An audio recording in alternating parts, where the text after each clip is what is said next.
और petroleum ministry की press conference चली हमारी सारी रिफाइनरीज 100% कैपेसिटी या उससे अधिक पर चल रही हैं। रिफाइनरीज के पास एडिक्वेट इन्वेंट्री है क्रूड की, और इसके अलावा supplies are also maintained. Natural gas order 9 March 2026 को जो इशू हुआ था कंट्रोल ऑर्डर, उसमें कई सेक्टर्स को प्रायोरिटाइज किया गया है, और उसी ऑर्डर के क्रम में पीएनजी डोमेस्टिक सप्लाई और सीएनजी को बिना किसी कट के पीएनजी सप्लाई इंश्योर की जा रही है, और इस स्थिति में पैनिक की कोई आवश्यकता नहीं है। आज की तारीख में हमारे पास 1.5 करोड़ पीएनजी उपभोक्ता हैं, घरेलू उपभोक्ता हैं, और उन सभी को ये सप्लाई इंश्योर की जा रही है। आप सबके माध्यम से मैं ये कहना चाहूँगी कि इन 1.5 करोड़ के अलावा लगभग 60 लाख ऐसे हाउस होल्ड्स हैं जिनके बहुत करीब में पीएनजी कनेक्टिविटी है, और वो बहुत आसानी से पीएनजी कनेक्शन ले सकते हैं। सो आप सभी के माध्यम से मेरी उन सभी उपभोक्ताओं से अपील होगी कि वो पीएनजी कनेक्शन लें। ये इसलिए भी इम्पॉर्टेंट है ताकि हम जो एलपीजी के ऊपर प्रेशर है उसको हम थोड़ा सा रिड्यूस कर पाएँ। इसके अलावा हमारे मेजर अर्बन सिटीज़ और सेंटर्स में भी जो कमर्शियल उपभोक्ता हैं, भारत सरकार का ये प्रयत्न है कि वो भी जिनको अभी एलपीजी सप्लाई की वजह से जो दिक्कत का सामना करना पड़ रहा है, उन सभी उपभोक्ताओं से हमारी अपील है कि वो भी अपने लोकल एरिया के CGD network, city gas distribution network, या जो भी उनका डीलर है उससे बात करें और पीएनजी कनेक्शन लें। रिटेल आउटलेट, लगभग हमारे पास 1 लाख रिटेल आउटलेट पर no fuel dry situation has been reported. सभी पेट्रोल पंप्स पर पेट्रोल और डीजल पर्याप्त मात्रा में उपलब्ध है। आप सभी के माध्यम से मैं एक इंस्टेंस जो कल तमिलनाडु में हमारी दृष्टि में आया, आप सबके साथ साझा करना चाहूँगी। वहाँ पर एक रिटेल आउटलेट पर लूज कंटेनर में पेट्रोल लिया जा रहा था। आप सभी के माध्यम से मेरी ये गुजारिश है नागरिकों से कि इस तरह के कार्य करने से बचें। ये सेफ नहीं है और ये एडवाइजेबल भी नहीं है। उस रिटेल आउटलेट, उस पेट्रोल पंप पर एक्शन लिया गया है और उसको सस्पेंड कर दिया गया है। All the retail outlet dealers are also directed to strictly follow the guidelines while dispensing fuel. Any violation will invite very strict action. LPG के संबंध में मैं कहना चाहूँगी कि ये एक इशू ऑफ कंसर्न है हमारे लिए, खासकर जब हमारा मुख्यतः जितना भी आयात हो रहा है उसमें एक major portion strait of Hormuz से आता है, और वहाँ पर क्लोजर की वजह से थोड़ी सी मैटर ऑफ कंसर्न है। लेकिन इसके बावजूद भी किसी भी 25,000 डिस्ट्रीब्यूटर्स में कहीं कोई ड्राई आउट रिपोर्ट नहीं हुआ है। मैं आप लोगों के माध्यम से सभी देशवासियों से ये अपील करना चाहूँगी कि अफवाहों पर विश्वास न करें, पैनिक बाइंग न करें। We are showing you a data. हमारा जो एवरेज बुकिंग है वो लगभग 50-55 लाख बुकिंग पर डे है, लेकिन अगर आप देखें कि पिछले कुछ दिनों में booking has increased to 75-76 lakh also. So this is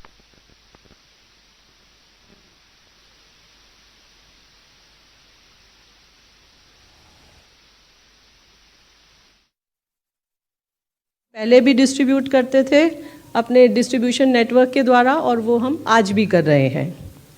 इसके अलावा कॉल सेंटर, जो public sector oil marketing companies हैं, उनके कॉल सेंटर को भी स्ट्रेंथन किया गया है।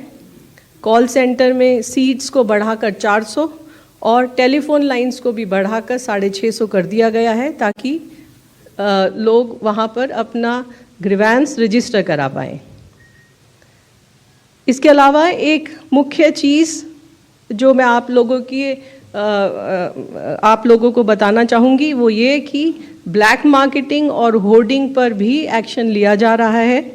आज भी secretary ministry of petroleum and natural gas and secretary consumer affair government of India ने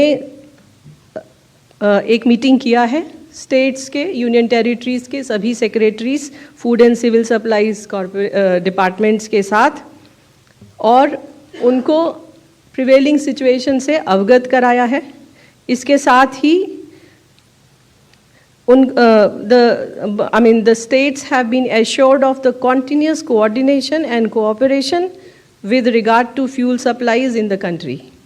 इसके साथ स्टेट्स को एडवाइस किया गया है कि ब्लैक मार्केटिंग और होर्डिंग के खिलाफ एक्शन लें, और स्टेट से रिक्वेस्ट है कि वो इंश्योर कराएं कि इस तरह के इंसिडेंट्स ना हो।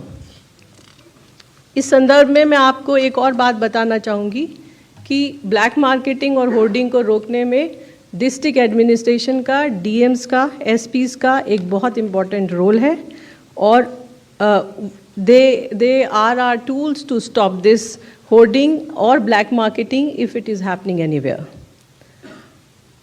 Honorable Chief Minister of UP and Rajasthan ने सिचुएशन को, अपने स्टेट्स की सप्लाई सिचुएशन को रिव्यू किया है और डीएम्स और एसपीज को डायरेक्शंस भी इशू किए हैं। इसके अलावा कई सारे स्टेट्स जैसे मेघालय, त्रिपुरा, मध्य प्रदेश, महाराष्ट्र, आंध्र प्रदेश, हरियाणा, राजस्थान, केरला, कर्नाटक, इन सभी उत्तर प्रदेश, इन सभी स्टेट्स में कंट्रोल रूम भी ओपन किए गए हैं। इसके अलावा states like Maharashtra, Telangana, Andhra Pradesh, Rajasthan, Uttar Pradesh and Bihar etc. are issuing daily press brief on this situation. Now, I like to highlight some of the action taken. These are some of the cases which have come to the notice and the action has been taken. Uttar Pradesh में झांसी में एक truck load cylinder का theft हुआ और police ने बहुत successfully उसको recover किया और गिल्टी लोगों पर एक्शन लिया। उत्तर प्रदेश में ही हापुड़ में एक घर से सिलेंडर बरामद हुए हैं और वहाँ पर जो कंसर्न डिस्ट्रीब्यूटर था उसका गोडाउन सील किया गया है। कर्नाटका में भी food and civil supplies department के ऑफिसर्स ने रेड की है और इसी तरह जो इलीगली स्टोर्ड सिलेंडर्स थे उनकी रिकवरी की है। इसी तरह मध्य प्रदेश में भी एक्शन लिया गया है। आपके माध्यम से मैं सारे डिस्ट्रीब्यूटर्स को ये कहना चाहूँगी कि हमें कुछ भी ऐसा नहीं करना है जो इलीगल है और जिसके लिए हमें पछताना पड़े। इसके अलावा जो PSU ऑयल मार्केटिंग कंपनीज़ के ऑफिशियल्स हैं उनको भी एक्टिवेट कर दिया गया है सरप्राइज इंस्पेक्शन के लिए, ताकि इस तरह की स्थिति उत्पन्न ना हो। There are certain other measures. In brief, I will just list out before you. Uninterrupted supply to domestic households has been ensured. जो घरेलू हमारे कंज्यूमर हैं, उपभोक्ता हैं, उनको अनइंटरप्टेड सप्लाई इंश्योर की जा रही है। इसी तरह हॉस्पिटल्स और एजुकेशनल इंस्टीट्यूशन को भी LPG की सप्लाई दी जा रही है। Domestic production of LPG has increased by 30% today. हमारी रिफाइनरीज के अंदर 5 मार्च की तुलना में आज 30% अधिक LPG का उत्पादन हो रहा है। कमर्शियल सिलेंडर्स के लिए commercial cylinders have been put at the disposal of state government for priority distribution. Commercial cylinders के लिए स्टेट गवर्नमेंट से रिक्वेस्ट की जा रही है कि वो प्रायोरिटी डिसाइड करके इंश्योर करें कि ये कमर्शियल सिलेंडर कंज्यूमर्स तक पहुँचें। इसी तरह additional allocation of 48,000 kiloliters of kerosene has been done, and the states have been requested to identify the locations in the district for the distribution of kerosene. जो regular allocation से अलग से ऊपर 48,000 KL का केरोसिन का allocation Bharat सरकार ने किया है, उसके संबंध में स्टेट गवर्नमेंट्स और यूनियन टेरिटरीज से रिक्वेस्ट की गई है कि वो डिस्ट्रिक्ट में 1 या 2 जगह आइडेंटिफाई करें जहां पर इसका डिस्ट्रीब्यूशन किया जा सके। ऑल्टरनेट फ्यूल ऑप्शंस को एक्टिवेट करने के लिए coal India has already issued the order so that the coal is made available to small, medium and other consumers. Small, medium or other consumers, especially the hotels and the restaurants, hospitality को coal की उपलब्धता ensure कराने के लिए coal ministry के द्वारा already order issue किया जा चुका है। अंत में मेरी आपके द्वारा सभी देशवासियों से अपील है कि घबराएं नहीं, पैनिक बुकिंग से बचें। इसके अलावा एलपीजी डिस्ट्रीब्यूटर के पास जाकर लाइन लगाने की आवश्यकता नहीं है। There is a system of online booking and large number of people, I mean you can see almost 83% of the people have booked the cylinder either through IVRS, SMS, WhatsApp booking or mobile application of the OMCs. So IVRS के द्वारा, SMS के द्वारा, WhatsApp के द्वारा और mobile application हमारी oil marketing companies की mobile application के द्वारा गैस सिलेंडर की बुकिंग की जा सकती है। कृपया उसका उपयोग करें। हमारी ये भी आप सभी के माध्यम से देशवासियों से अपील है कि जितनी ज़रूरत है ज़रूरत के हिसाब से बुकिंग करें और पैनिक बुकिंग ना करें।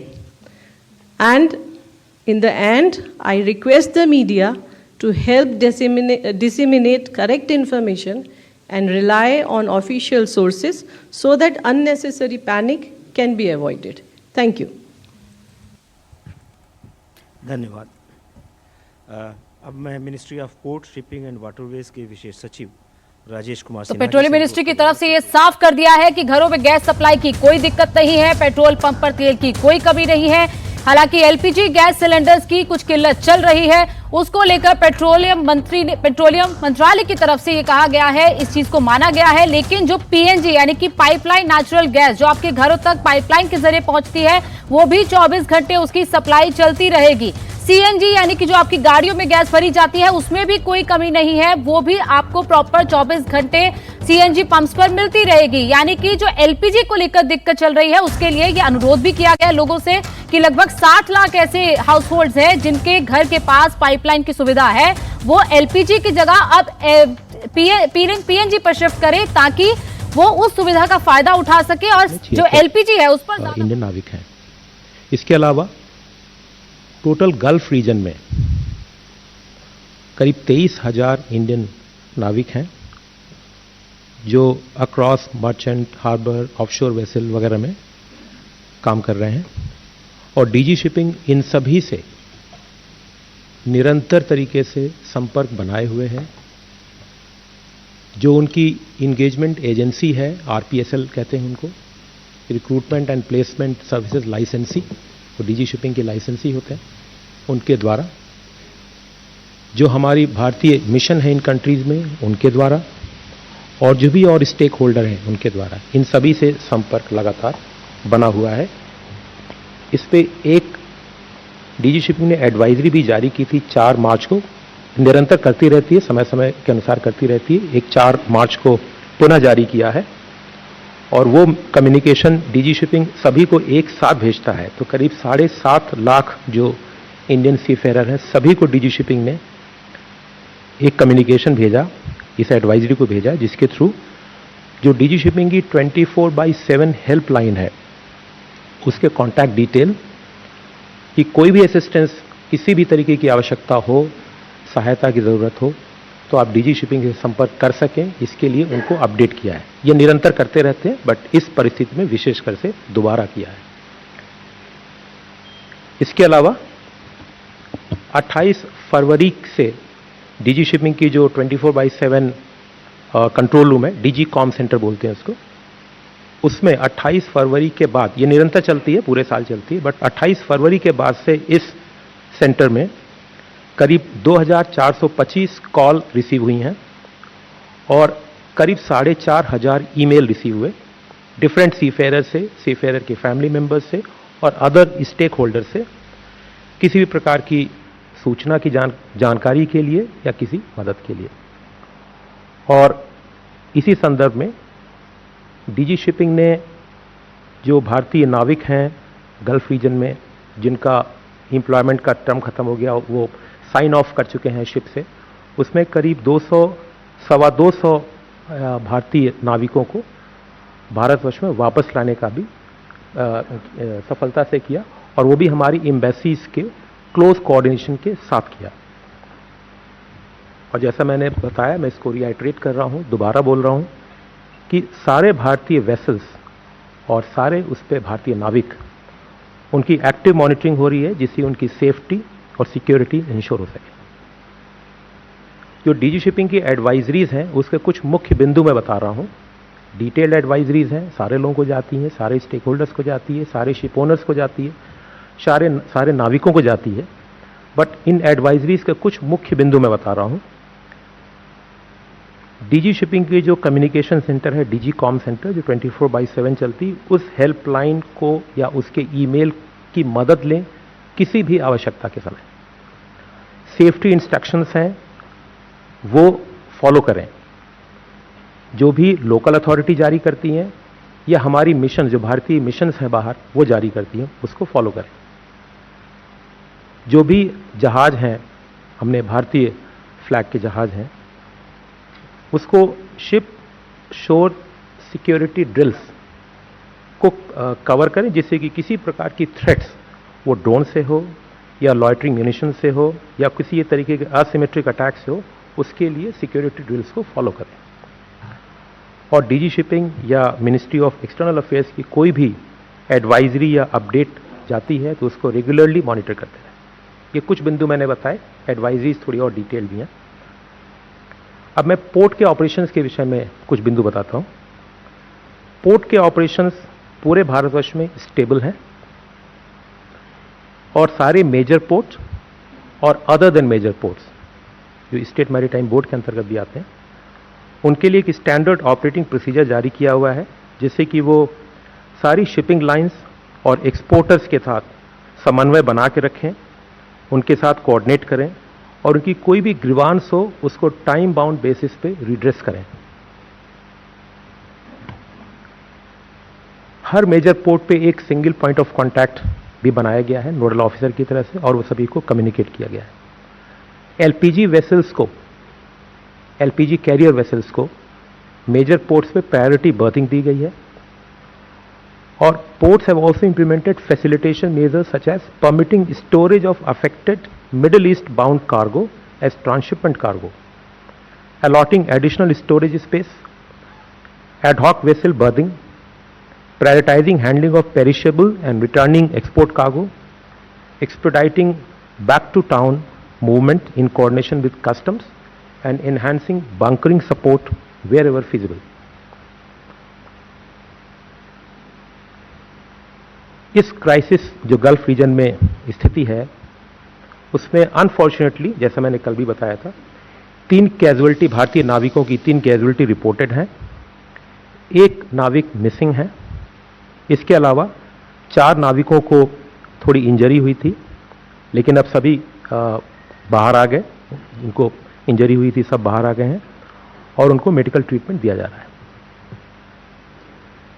डीजी शिपिंग सारे जो नाविक हैं उनके घरों की, उनकी फैमिली से या उनके नेक्स्ट ऑफ किन से संपर्क में है। कल की ही बात है, हमारे एक बहुत सीनियर अधिकारी डीजी शिपिंग के, वो एक नाविक के जो एमईए ने कल ब्रीफ किया था, उनके घर पे गए, उनके परिवारजनों से मिले भी गए। इंडस्ट्री और स्टेक होल्डर्स से हमारा रेगुलर इंटरेक्शन है जिससे कि हम जितनी असिस्टेंस हो सके उनको प्रोवाइड कर सकें अपने मैकेनिज्म के थ्रू, डीजी शिपिंग के थ्रू या पोर्ट्स के through. Authorities, ship managers and recruitment agencies are closely coordinating with Indian embassies and local authorities to ensure safety and render all assistance.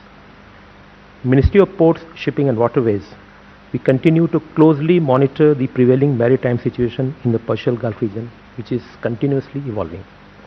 Thank you. Thank you Rajesh Sinha ji. अब मैं external affairs ministry से additional secretary XP Shri Randhir Jaiswal ji से अनुरोध करता हूं कि वो diplomatic and external affairs के पर्सपेक्टिव से कुछ जानकारी दें। Thank you, sir. We have continued our engagement and conversations with countries in West Asia. जैसा कि आप जानते हैं, कल हमारे प्रधानमंत्री की ईरान के राष्ट्रपति माननीय डॉक्टर मसूद पेज़ेश्कियान से बात हुई। प्रधानमंत्री ने अपनी बातचीत के दौरान हमारी जो प्राथमिकता है भारतीय नागरिकों को लेकर, उनकी सुरक्षा को लेकर, उनके हित को लेकर, इसके बारे में उजागर किया। साथ ही साथ उन्होंने जो महत्व है ऊर्जा और सामग्री के पारगमन का, इसके बारे में भी उन्होंने उल्लेख किया।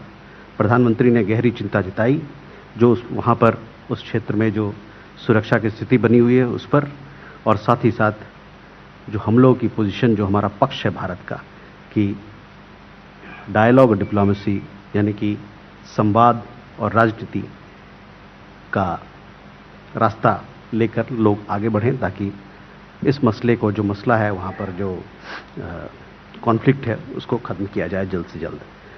आज कल विदेश मंत्री की ईरान के विदेश मंत्री श्रीमान सैयद अब्बास अरागची जी से बात हुई और दोनों विदेश मंत्रियों के बीच में द्विपक्षीय वार्ताओं मुद्दों पर और साथ ही साथ ब्रिक्स के मुद्दों पर बातचीत हुई। We at the Ministry of External Affairs, I had told you that we have established a MEA control room which is functioning at speed. This was established on 4th of March, and till date we have received 900 phone calls and 200 emails. We've also observed that the number of queries, emails, telephone calls and emails have progressively come down, which means that people are less concerned about their families in the Gulf region. Obviously, because several of them, the transit passengers, stranded people, they have come back to India. As and when we receive queries in the control room, we do real-time hand-holding for people here. We patch them up with our mission and see to it that both sides have started talking so that the issue at hand can be resolved. Over and above, I would like to add that from Iran, we have had in the last few days, including today, 170 Indian nationals have crossed through the land border into Armenia. Several of them have come back to India, and others would be coming back to India over the next few days, taking commercial flight options that are available from Armenia to India. So that is what I had to report. हमारे साथ external affairs से ही additional secretary gulf Shri असीम महाजन जी हैं। मैं उनसे अनुरोध करूंगा कि वे gulf reason से संबंधित कुछ जानकारी हम सबको दें। Good afternoon. The Ministry of External Affairs continues to closely monitor the evolving situation in West Asia and the Gulf region.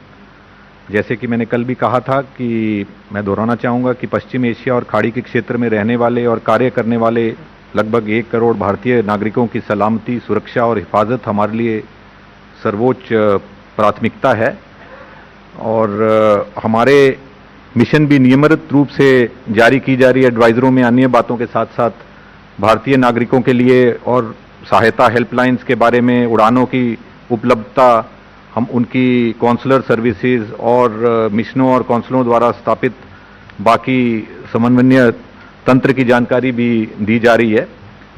विदेश मंत्रालय ने एक विशेष नियंत्रण कक्ष स्थापित किया है, जैसे कि अभी बताया गया है, और सभी आवश्यकता जानकारी यहाँ से भी प्रदान की जा रही है।